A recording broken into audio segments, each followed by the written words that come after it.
Hello, denizens of the interwebs. This is episode 17 of Crystalis. Tonight we're going to finish this game up. Off screen I leveled up, level 16. I also did a bit of shopping and got some magic rings. And I went back to that swamp cave from earlier, whatever it was, and I grabbed leather boots. Well, I actually already had them. Excuse me. I grabbed the power ring, which doubles your attack, as well as the battle armor, which does something and isn't as good as a ceramic armor.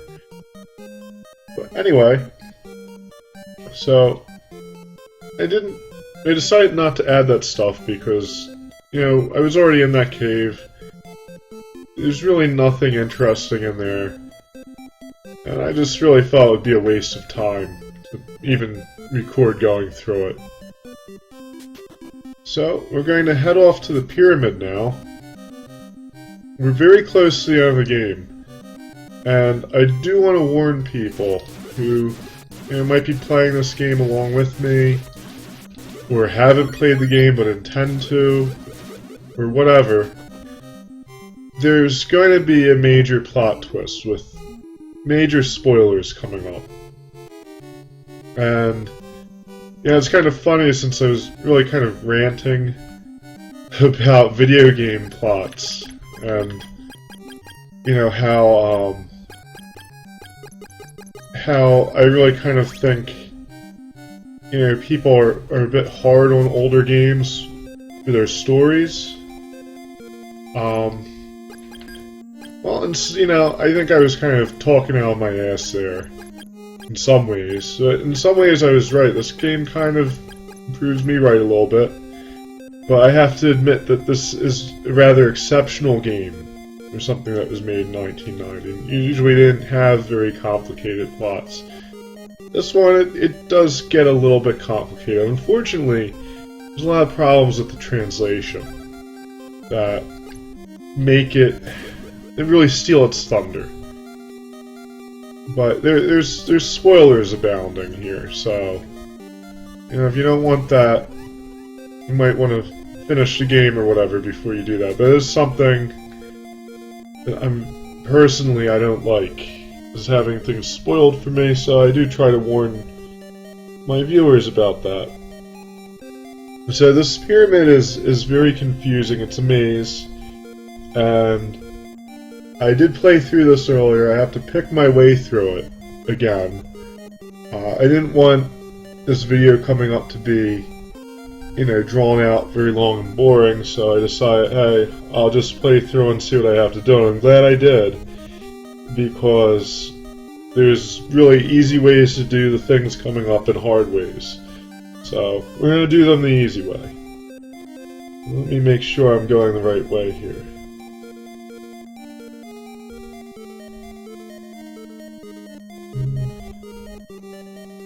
West 2 blocks. Go north. Alright. Just see, I have to have the guide out to even do this. So, you have to head west 2 blocks. Then we go north. There we go. And we'll get another magic ring here. Which I don't really need, but, I'll just top off and grab it. I also want to be clear that I don't have a problem with newer games. I know I was saying newer games don't have, they have more, they have things like voice acting and CG, and that makes stories seem better. I don't have a problem with new games at all, and I also said stuff about Fallout 3. Oh, I like that game. I like newer games. I wish, in some ways with this project, I don't really get to play them as much as I'd like to. But, hey, whatever.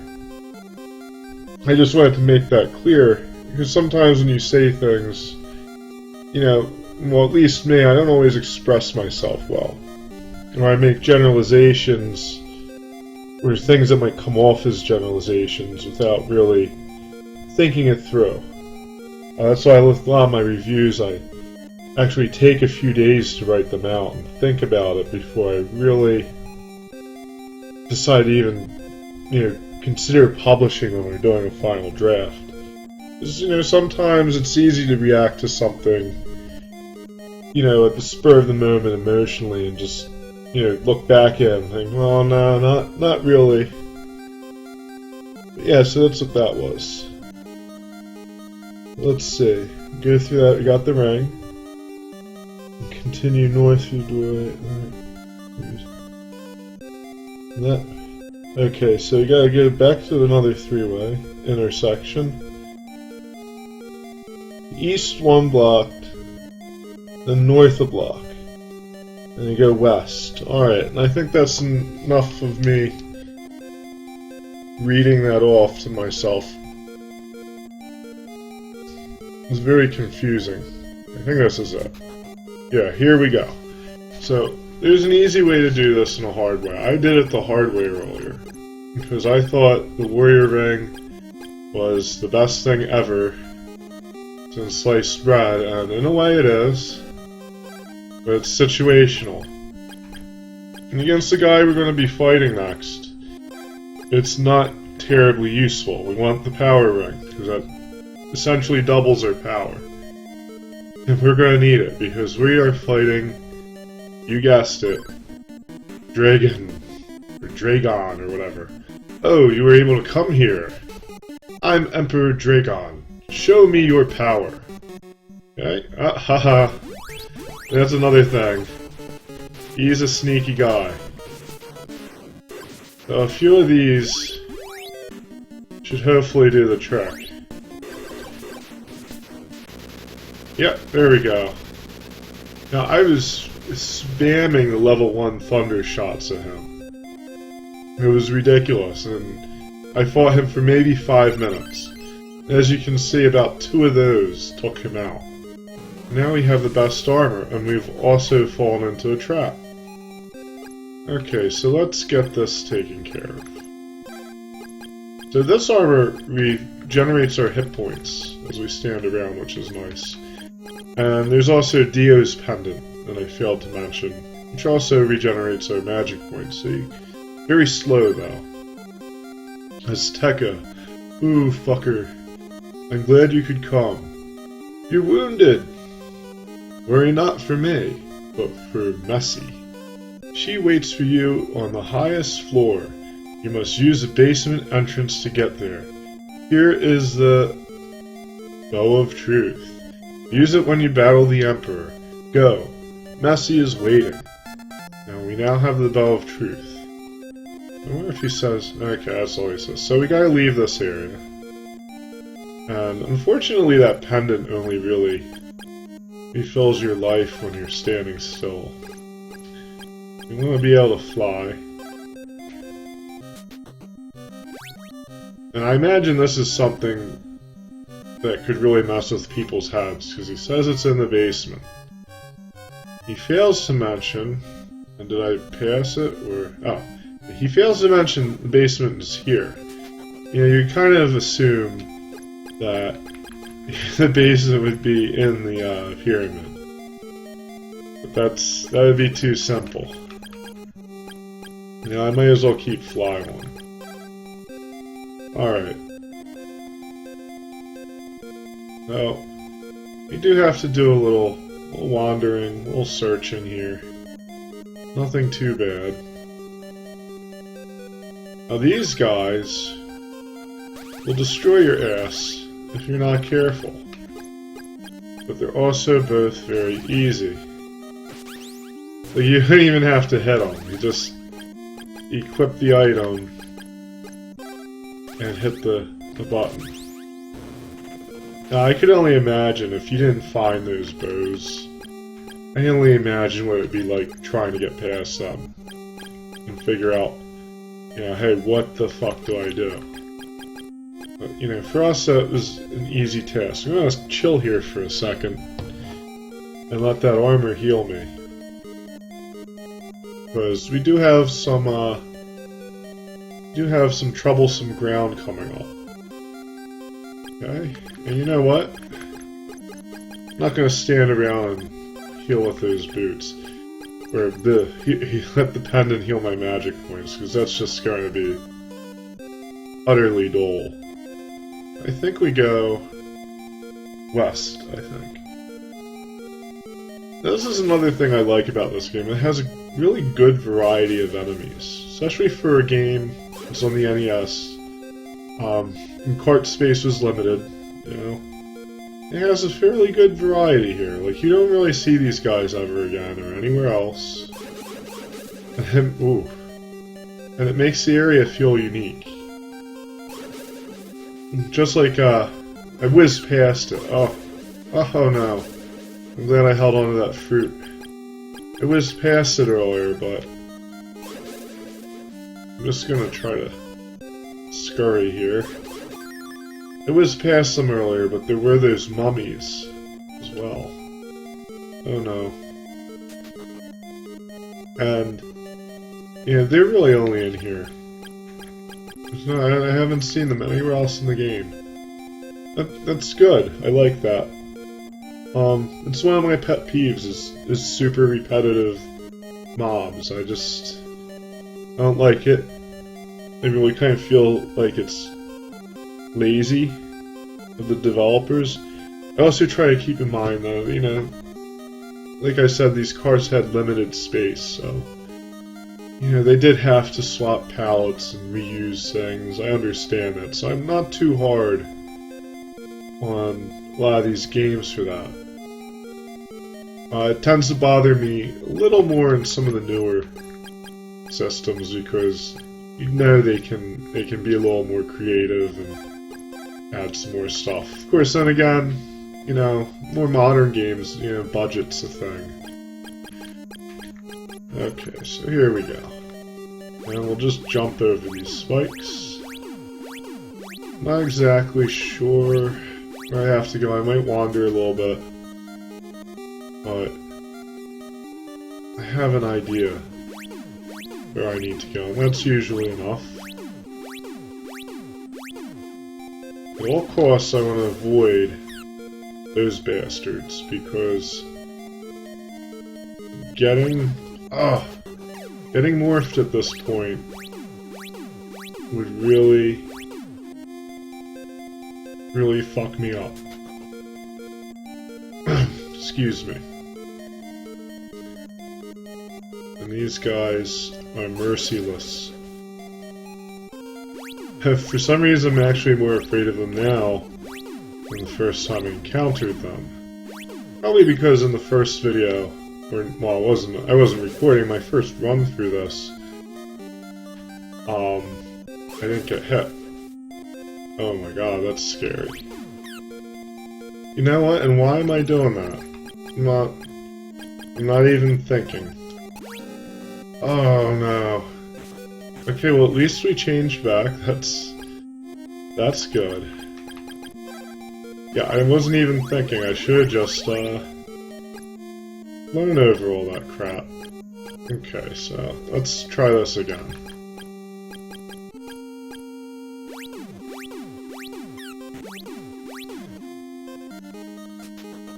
Alright. At least there's an easy way to morph back. Because that's a big problem. Is that, you know, turn you into a slime shit.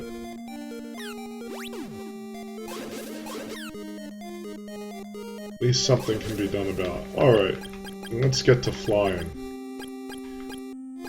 If I can stop pushing up. I love that icon, it's just like, whee, I'm flying! Okay. There we go. That's one thing I didn't try with the flying spell. Is I was kind of curious to see what would happen when I was going through the cave. You have to fly over some water to get the power ring. I was really curious to see what would happen if I just let my magic points run out, because it wouldn't let you land on the water. You just keep levitating. So I was curious to see what would happen if my magic points ran out when I was over the water, but I didn't do it. Chickened out. Probably for the better. You never know, like, you could probably, crash the game or something. Okay, so, let's see, what we need this. And we'll probably want this. And we'll probably want this. And this next part had me going too. But you will see that it's not very difficult if you use the Bow of Truth. You fucker! Oh, I'm so glad I used that name. Tons of immature entertainment can be had from it. You shall receive the wrath of my fury for taking my kingdom from me. I wanted to say wrath of my furry. I don't know why. Okay, and he did that. So, we use the Bow of Truth. The arrow pierces the heart of the Emperor, and his true image is revealed. Uh-oh. And apparently he's Dracula from Castlevania in his final form. One thing I like about the Thunder Sword is, not only is it very strong... Oh, I think he got hit him when the eyes open. Not only is it very strong... Okay, well, that sucks. But you can also start charging it right after you discharge the level 3. You really can kind of just keep the damage coming. If I can time it properly, so he doesn't close that eye in his chest, that is. Okay, here we go. And now we're going to come to the first of our plot twists. Now this part's a little confusing, and I really had to try to kind of extrapolate a conclusion from it. Good job. This is the way it was supposed to be. I must explain. And this is where the translation comes in. I think the translation's a little bit janky. Not really, Nintendo game. So, you can't expect too much there. They didn't really translate things terribly well back then. I didn't want evil in my mind, and I tried to push all corrupting thoughts away. But Draygon began to read my negative ideas and became absorbed by them.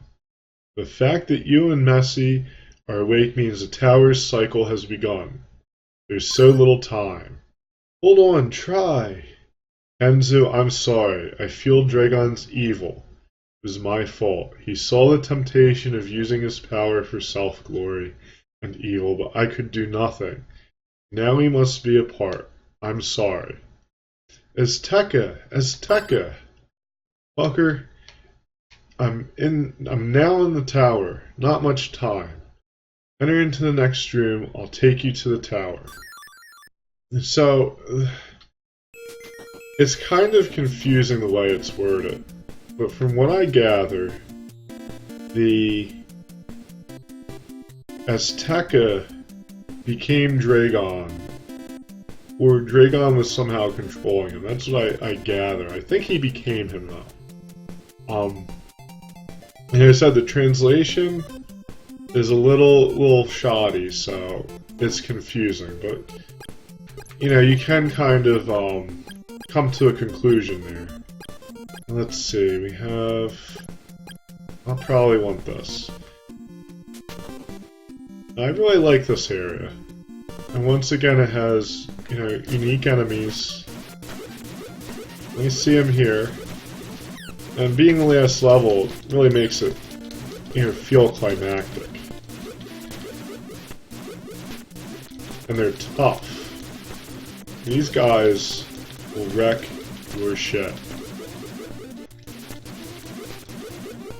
So we'll heal for a second. The trick to this area is actually killing all the enemies. It's almost like Zelda. Open up a door, or expose a staircase or something. You had to destroy everything in the room sometimes. Alright, so like these guys. And they do a lot of damage. No, they do not fuck around. They look like the friggin' thing from RoboCop. I forget what it was called, but that one machine. If you can actually manage to kill him, not die like I'm about to do,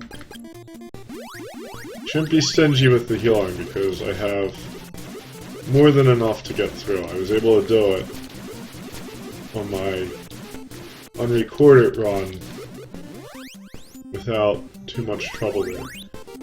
Okay, and where is this staircase? It's up there, if I remember correctly.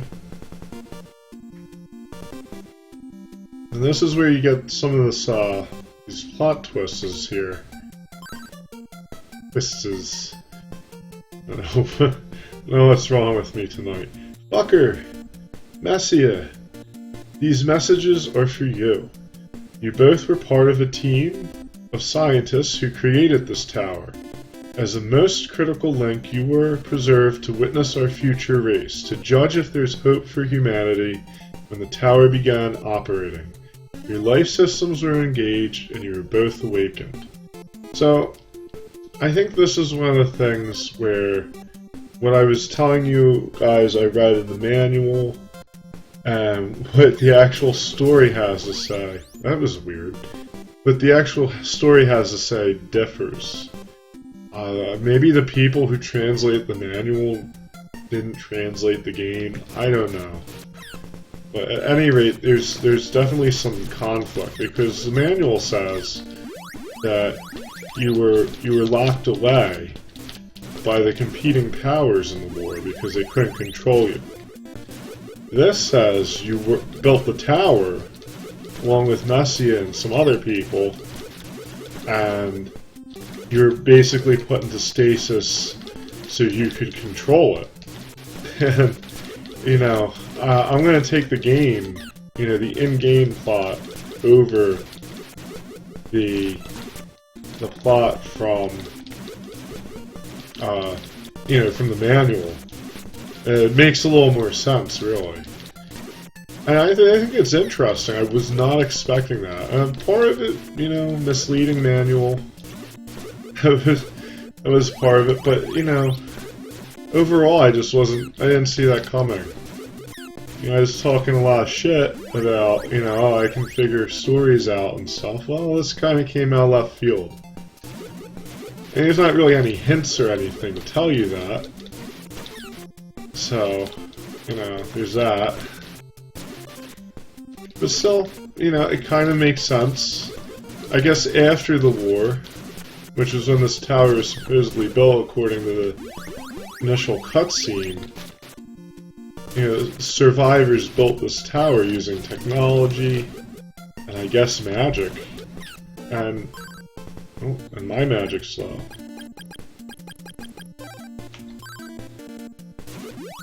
And I guess that's how you end up in stasis. You know,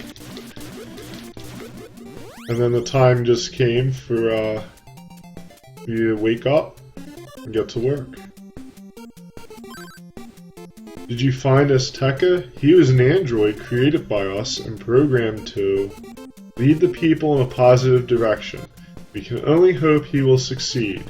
We used all our resources to create him. If he fails, then it will be up to you to decide their fate. See, there we go. There's that too. And it's, you know, it's kind of interesting because he's so huge. And I always thought that was strange. Like, I was like wondering, is this guy a regular person? But, you know, there you go. He's an android. Or was an android.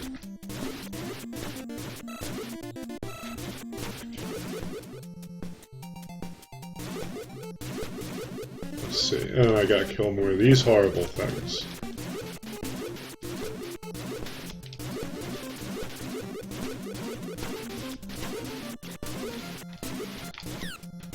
Oh my god, what a clusterfuck.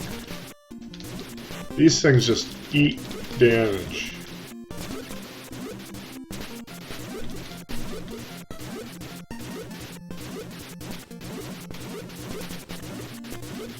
Wow. Okay. I think we're almost done here.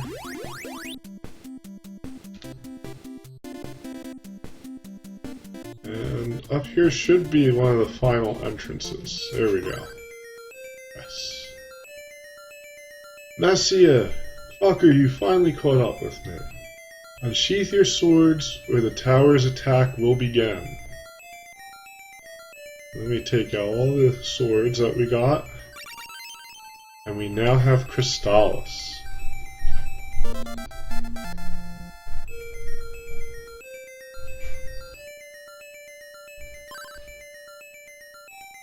You must destroy Dyna's central computer. If you succeed, stick Crystalis into its main reactor. There we go. We can get through. I guess we don't want to go that way.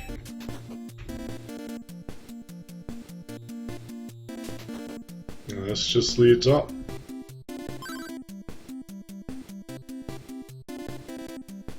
By the time this is activated, we will no longer be alive. We hope to have made the right decisions, and that all people will realize their mistakes before it's too late. As old friends, we wish your safety. Good luck. Okay, let me make sure I have everything in order here.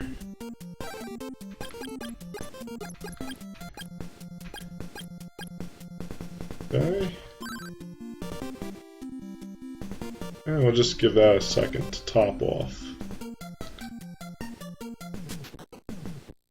And this is it. This is the last battle right here.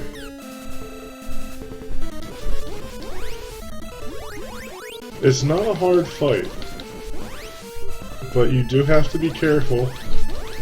It does do a lot of damage, as you can see. Yeah, some of the fights in this game are brutal, but Dyna's a joke. Crystalis is thrust into the reactor. Confirm meltdown. Self-destruct has been initiated.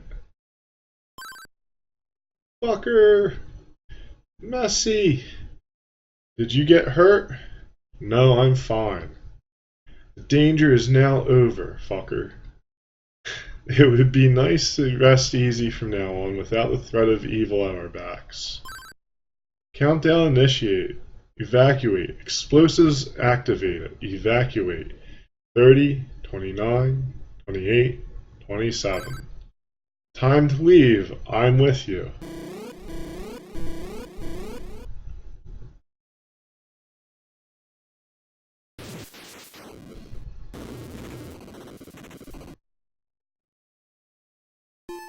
Now this legendary conflict, along with the people's despair, have ultimately ended. Fucker and Messiah, two fearless youths we can never forget. And then they make you wait. This will be a legend forever remembered to maintain peace and humanity. Peace will remain. There we go, that's it.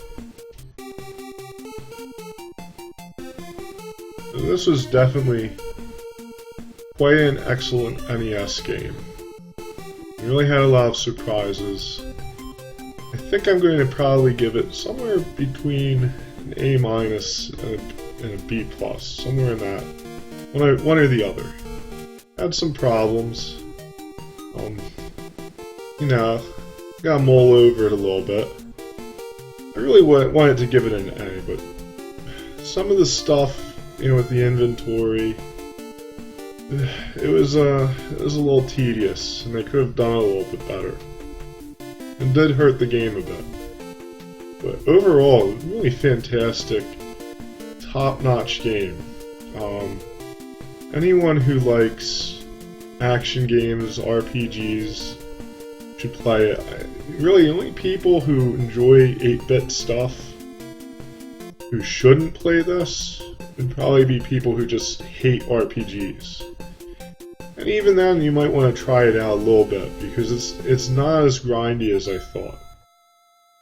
Really enjoyable. The ending's not much, as you can see, that's it. But, you know, hey. So, thank you for watching Retromageddon, and bearing with me while I slogged my way through this wonderful game, Crystalis.